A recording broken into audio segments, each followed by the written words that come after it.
guys, I'm going to talk you through the preparation and then the pose, Bird of Paradise, that we did a few weeks ago in class. So obviously it is quite a challenging pose, so do make sure that you have warmed up properly before you do it. I wouldn't just go into it as a cold pose. But we're going to start just with a couple of stretches. So start with your legs extended. You may need a yoga strap for this. There's a little bit of binding involved in the pose, so if you feel that you're going to struggle to reach, if you've got quite short arms or quite a broad back, for example, or just use it fairly tight around your hips and mid-back, you may find that a yoga strap's really helpful. So have one nearby, just in case.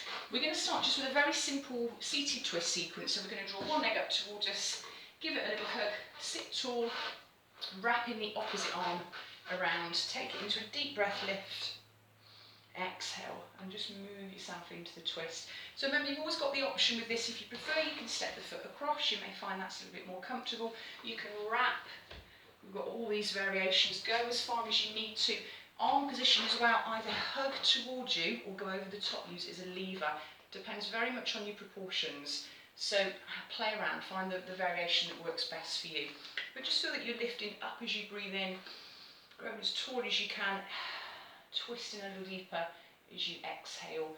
Trying to keep that distance between your chest and your belly button, so we're in a nice extended position. Your spine, particularly your thoracic, your mid-upper back, will rotate much more comfortably if we're in good extension. And then we're just going to change the side. So we're going to keep the legs as they are, but we rotate through.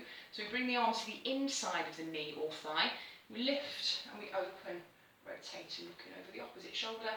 Relaxing the shoulders down. Now I'm just going to do the whole thing on one leg, and then obviously you would do the other leg as well, but I'm going to go through the whole sequence just on this one side. So obviously we'd have done both sides now. We're going to come back to centre. So our next move, we're going to tip the weight slightly to the front of the sit bones here. This leg is close towards you, if you can get it close towards you. If not, you may find that you need to step it out and you're going to thread through the leg rather than trying to come around the leg. But we're going to start by trying to reach the body forwards. So again, yoga strap, if you've got long legs, you may find a yoga strap helps. Otherwise, we're going to take a deep breath in, exhale, we're going to reach forwards and down. Relax the stretch, relax the shoulders rather, just hold it and breathe. You can use a little bit of arm strength to pull you deeper into it. But once you feel comfortable with that movement, we're then going to reach forwards now. So as I reach forwards, I let my shoulder internally rotate, so it twists forwards and down. That allows me to get my elbow bending, so I can wrap around my lower leg. And again, as I said, either come around the front, or you may find it easy to go underneath the thigh. But we come around, we reach, so we're resting the hand somewhere on the side, whether it's the hip, the thigh, you may be able to reach to the lower back. We lift the chest, so we try and get back into extension. Opposite arm is going to wrap around the back of my body. I'm going to go for my bind, so I'm clasping. So this is where, if you can't reach, you would use your strap. Yeah, you've got the strap in one hand, and you're just going to use it to bridge that gap between the arms. If you can reach, you're gently pulling, lifting, rotating away from the bent knee. Trying to think shoulders are nice and low. Don't fight the stretch, try not to clench the body. Let your shoulders relax. 2 or 3 good breaths here, longer if you need to, or if you just like the feel of the stretch, hold it a little bit longer. Okay, and then we're going to unwind and come slowly back up. And obviously you do that on both sides.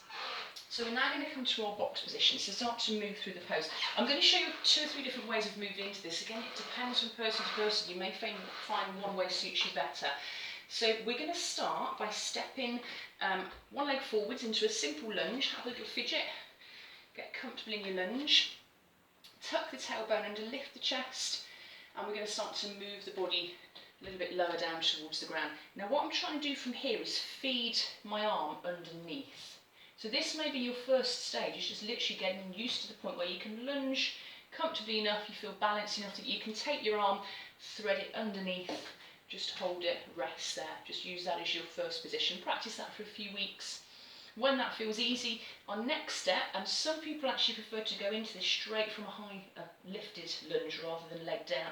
A lot of it's to do with balance. So our next step would be to take this hand and we're going to reach it through and twist it. So again, internal rotation, the shoulder tips forwards so I can twist my arm through so my elbow bends in the right direction. So I'm going to bring the back of this hand coming up onto the hip. I lift the chest. Squeeze the bum, keep this front foot firmly planted, find a focal point, a lot of balance going on now. Now taking the weight into the outside leg, so I'm going to shift a little bit further forwards. I'm lifting my chest, I'm now going to bring my other hand off the ground, so again balance involved here. Take your time, come out slow, we reach around the back of the body, we're going for that bind. Again, use the strap if you can't reach. I start to rotate my opposite shoulder back. Now, tricky bit from here, this is the bit that most people find quite challenging, so you may want to start from the high lunge position as I showed you a second ago. Otherwise, we're going to tuck this back leg, we're going to look forwards, I'm going to push down into it, I'm going to try and lift up. And then little baby steps, this back leg, I'm going to start to walk it up towards the front of the mat. You might be able to bring it up in one big step, brilliant. If not, just little baby steps until my feet are side by side.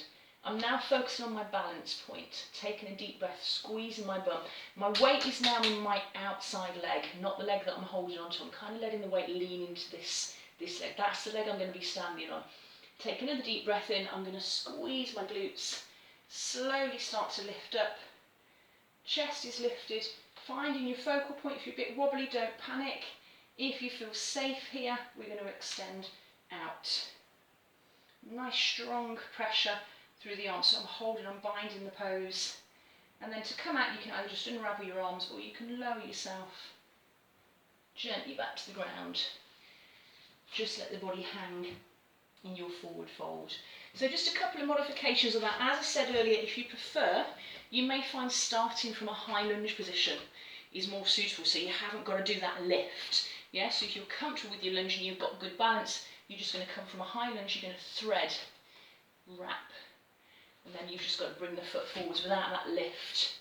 Come slowly up to your standing position. As you come up to standing, a little thing that I find helps is almost imagine, rather than think about standing up, imagine this leg is pushing the floor away. So I'm kind of pressing down quite firmly into my heel, and then my body will just come up from the pose. So have a little play with it. Let me know how you get on, guys. If you manage to crack it, send me videos and I'll put you on the Facebook page. Have fun.